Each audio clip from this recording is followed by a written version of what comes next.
6017 বর্গ কিলোমিটার আয়তনের বিশ্বের বৃহত্তম ম্যানগ্রোভ বন সুন্দরবন। হাজারো প্রজাতির প্রাণীর আবাসস্থল এই বন, যা রক্ষা করছে দেশের প্রকৃতির ভারসাম্য।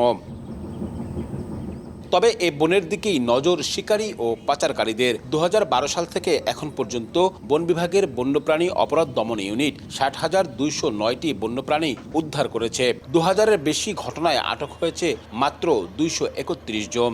সংস্থাটির তথ্য মতে শিকার ও পাচার হওয়া প্রাণীর 35%ই বিভিন্ন প্রজাতির পাখি। শুধু 2025 সালেই উদ্ধার হয়েছে 3,520টি পাখি। উদ্ধার না হওয়া সংখ্যা আরও বেশি বলে ধারণা। স্তন্যপায়ী প্রাণীর শিকার হয় 28%। এর মধ্যে সবচেয়ে বেশি শিকার হয় চিত্রা হরিণ। বন্যপ্রাণী ব্যবস্থাপনা ও প্রকৃতি সংরক্ষণ বিভাগ জানায়, গত 5 বছরে সুন্দরবনে বাঘ, হরিণ, শূকর ও বানর সহ কয়েকটি প্রজাতির প্রাণীর সংখ্যা বেড়েছে। তবুও সাম্প্রতিক শিকার ও পাচারের প্রবণতা বনাঞ্চলের ভারসাম্যের জন্য বড় চ্যালেঞ্জ।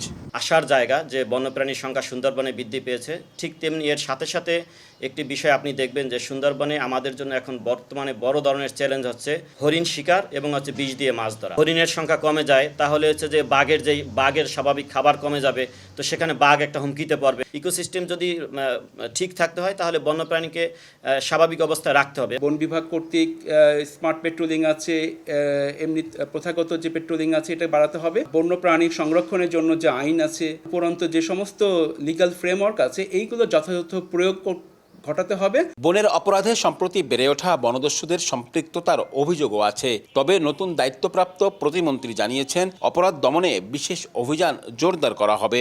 বিভাগীয় বন কর্মকর্তা যারা আছে বা রেঞ্জের দায়িত্বে আছে, তাদেরকে নির্দেশনা দেওয়া হয়েছে যে আপনারা আপনাদের অংশটুকুকে দেখভাল করতে হবে। যে রেঞ্জে যে দায়িত্বে আছে বা যে এখানে যে অফিসগুলো আছে, আমাদের ৭৬টার মতো স্টেশন আছে, তো সেই স্টেশনে যারা দায়িত্বে আছে তাদেরকে ওইখানকার প্রেক্ষিতে তাদেরকে পদক্ষেপ নিতে জন্য বলা হয়েছে। সব বাহিনী যারা আছেন তারা আমাদেরকে আশ্বস্ত করেছেন যে তারা খুব দ্রুতই পদক্ষেপ নেবেন এবং এটাকে নিয়ন্ত্রণের জন্য তারা ব্যবস্থা নেবেন। বেসরকারি সংগঠন international union for the conservation of নেচারের তথ্য অনুযায়ী দেশে বর্তমানে বন্যপ্রাণীর প্রজাতি রয়েছে 1,619টি।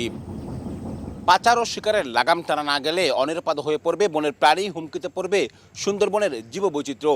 বিশেষজ্ঞরা বলছেন, শুধু উদ্ধার অভিযান নয়, প্রয়োজন টেকসই পরিকল্পনা, স্থানীয় জনগোষ্ঠীর সম্পৃক্ততা ও আন্তঃদপ্তরের সমন্বয়।